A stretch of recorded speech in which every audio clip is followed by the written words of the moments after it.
I was working actually on, I think it was this episode or another episode of this series, editing the verses and files and so on. And I began to feel very strange. I got that feeling of, oh, something is dying, something is passing away. And so my elevation of heart rate and extreme alertness and so on, other symptoms of an impending awakening. It was really exciting. It was really interesting. So, of course, I did what any intrepid psychonaut would do. I laid down and went to sleep. That's what you do when things get really weird, okay? You lay down, relax, say, give it all up to God, and just go with it. And I fell asleep. And when I woke up, my mind was silent. Absolutely silent. I had to make an effort to make thoughts come. It took a couple of days to get used to it, but it's very nice. Before, I had to make an effort to silence the mind. Now it happens naturally. So this is the result. And that silence will only get deeper and deeper. This path never ends. It's not like, you have this experience one day and then that's it. The full enlightenment. Well, full enlightenment comes a step at a time. Some people are farther along the path than others. That's the only difference. But anybody, even the most foolish person, can remember, I am consciousness. I am awareness. I am the substrate of being. So the next verse. Being self is knowing self, because self is that which is not two. This is abidance as the reality. Tanmai nishta. Tanmai nishta means I am not two. There aren't two selves, so that one can look at the other one. The subject and object. No. There's only one self. No subject, no object. This is called unconditioned awareness. I remember one time I was in Palani and I was at a big Jñāna, a Homa Jñāna, Navagraha Jñāna, where they make offerings to the 9 planets to smooth out everybody's karma. And afterwards there was a big meeting of sadhus. And the head sadhu asked me, because I had just come from Sri Lanka. I was still wearing my Buddhist robes and everything. And the head monk asked me, well, what is your philosophy? Advaita? Monism? He was making a trick question. So I said, I thought for a moment, because I had never been asked this question before. And I said, well, I would have to say it's unconditioned non-duality. And oh, he was very pleased. He was like, yes, you've really learned something there in Sri Lanka, haven't you? And I went, yeah. Because to go to the extreme of monism and saying it's all one, that's a mistake. Non-dualism, non-duality doesn't mean monism. It means an indeterminate number, a non-number. There is no number, no 1, no 2, no 3, no nothing. And of course, unconditioned means that there's no Upades, there's no limitations. You can be anything or nothing or whatever. There's no way to categorize it. There's no conception that can be overlaid on it to limit it. So it's simply pure awareness, objectless, unconditioned, and eternal. So instead of arising as this or that, I am a man, I am a human being. I am a conditioned soul. I am a Hindu, I am a Christian, I am a this, I am a that, whatever, then we should just allow ourselves to be what we originally are, this pure consciousness, this self. So the next verse. The knowledge which is devoid of both knowledge and ignorance about objects alone is real knowledge. This is the truth, because in the state of self-experience, there is nothing to know other than oneself. There's no subject, there's no object. There's nothing to know because only self is. Only self really exists. Only consciousness really is. Everything else is just a covering on that consciousness, an upadi, a conditioning. So that consciousness has nothing to be conscious of in its pure state.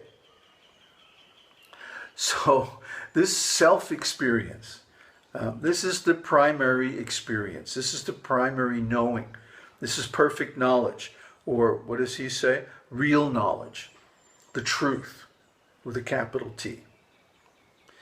Because from this state, everything else is coming. The whole world is coming out of this state. This is the ultimate creative potency. Now, there's another verse in Uladinarpadu where Bhagavan says, "Know thus, that which is completely devoid of knowledge and ignorance about objects is true knowledge. That which knows anything other than itself is not true knowledge. Since self shines without another for it to know or to make it known, it is true knowledge. Though devoid of both knowledge and ignorance about objects, it is not a void." Indeed, it's a fullness. It is full of itself. So this is the ultimate state, where there's no knowledge and no ignorance, because there's nothing to know or to be ignorant of. There is only knowledge. But that knowledge is not about anything. That knowledge does not have an object. And there's nobody to be a subject. So all these dualities, all these pairs of opposites or complementaries disappear. And that's the meaning of non-dual. It doesn't mean oneness, because who's keeping score? Yeah, there's only one, but there's nobody to know that there's only one. So this is the ultimate state. Let's go on. If one knows what one's own nature is, then what will remain and shine is only the beginningless, endless, and unbroken existence consciousness bliss. Anadi Ananta Akhanda Satchidananda. Abiding in this state of self, having attained the supreme bliss mentioned in the previous verse, which is devoid of bondage and liberation, is abiding in the service of God, or abiding as enjoined by God. So this is a tricky thing, huh? God has given so many religions and so many scriptures and so many instructions about how to be. Why? Why is that? Because we fall into a state of conditioned consciousness and material existence. And then we call out to God, "Help, please save us." Isn't it? And because God is all merciful, therefore he creates so many religions and meditations and instructions for different classes of people, just to help them. So in other words, we mess up, we screw ourselves up really well, And then we pray to God to please help us. And of course he does. But what's happening is we are engaging God in our service.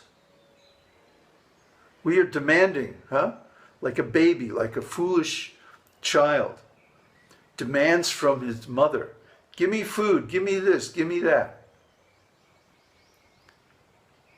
And the superior becomes the servant of the inferior, isn't it? So is this right? How could it be right? So, real devotion to God means, instead of engaging God in our service by demanding this and that, up to and including liberation, we become what God would want us to be, liberate ourselves, and in that way relieve God of the responsibility to have to serve us, to have to help us. This is real service to God. This is Bhagwan's wonderful conclusion in this book. So in other words, people who are in the religious mode of bhakti say that this Advaita philosophy, by the way, this philosophy is known as Kevala Advaita. Kevala Advaita means only or strict or complete non-duality. They say that this is Maya-vāda, because it denies the real or independent existence of the world and the individual soul. But actually, it is the perfection of bhakti. It is the purest and most desirable, powerful, and beautiful service to God. Because now finally God is relieved of the burden of having to take care of us.